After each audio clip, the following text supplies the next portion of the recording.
Well, it is a sunny winter morning in Toronto, and I am in Driving.Ca's long-term test car, Mitsubishi Mirage. This is the ES base model.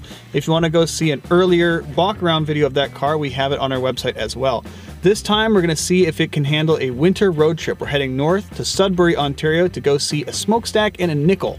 We'll explain more along the way. Our first stop is Parry Sound, Ontario.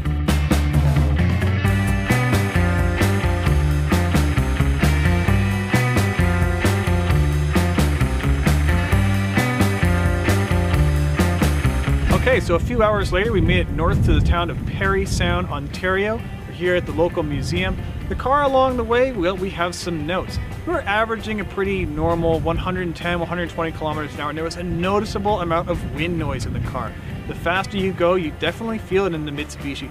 However, despite having just 78 horsepower from that 1.2 liter engine, I never felt like it was lacking power. Certainly not fast, but I was able to get up any hill I needed to in 5th gear. I never had to downshift for power, and it definitely never felt like I was a road hazard. Because it has that tiny engine, we were able to average 5.8 liters per 100 kilometers on our way up here. But we're still only about halfway there to Sudbury. So we're going to stop, we're going to take a break here in Parry Sound, and continue north to Sudbury. Rolling.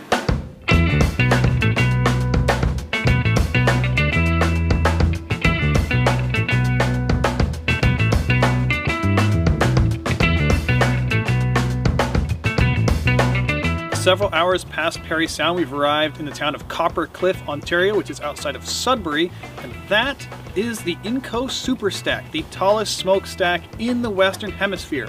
Why do we care about a smokestack? Well, firstly, it's called a superstack, and any piece of industrial technology with a superhero name is good by me. It's also a beacon of this town's past. Sudbury and Copper Cliff were built on mining, nickel mining in specific, and there are actually plans to demolish the superstack, so it's an icon that will not be around forever. It's not exactly a standard tourist destination, but still, seeing the superstack has always been on my bucket list, so I'll check that one off, and we'll go see more sights of the Canadian North tomorrow, and I'll tell you a little bit more about what this car was like on the drive up here today. Big nickel, small car. We are, of course, at the famous Sudbury nickel, which is the largest coin in the world. And no, it's not made of nickel, it's actually made of stainless steel. And it's actually not inside the town of Sudbury either. It's located exactly 3 feet outside the town of Sudbury, which at the time required a building permit, and the neighboring township of Copper Cliff did not. Along the way up here, we did check. We did 421 kilometers on 3/4 a tank of gas. Doing the math, we averaged 6.3 liters per 100 kilometers, or about 37 miles per gallon, which is good, but not great. That said, it's really good mileage for a car that doesn't have any hybrid system of any kind. It's just a small car with a small engine that's quite economical. Things that we wish it had along the drive. Well, at speed, phone calls through the Bluetooth are a little hard to hear. There's a lot of road noise and the calls aren't very clear. Also, there's no cruise control. It's available on higher trim models of the Mitsubishi, but on ours, not equipped. So as a road tripper, it does leave some things to be desired. There are also lots of positives. For example, the Mitsubishi Mirage has 14 cubic feet of cargo space, which is a lot for a car of this size. You can fit a lot of stuff in there for 2 people on a trip. If you had 3 people, you could maybe make it work, but 4 people, you're gonna want a larger car. But for a road trip with 2 people, the Mirage is just enough car for what you need. This is as far as we're gonna go on this trip, and from here we're gonna head back into Toronto.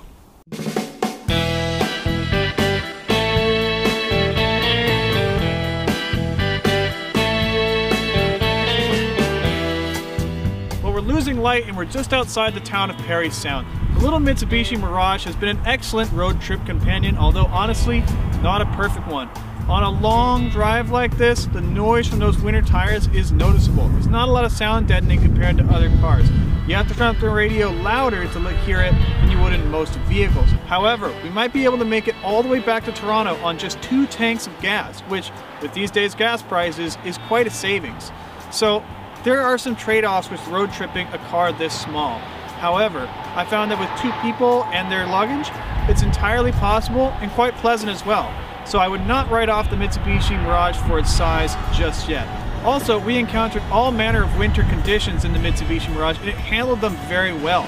It's not a very large car and it doesn't have all-wheel drive, but with proper tires, it can claw through just about anything.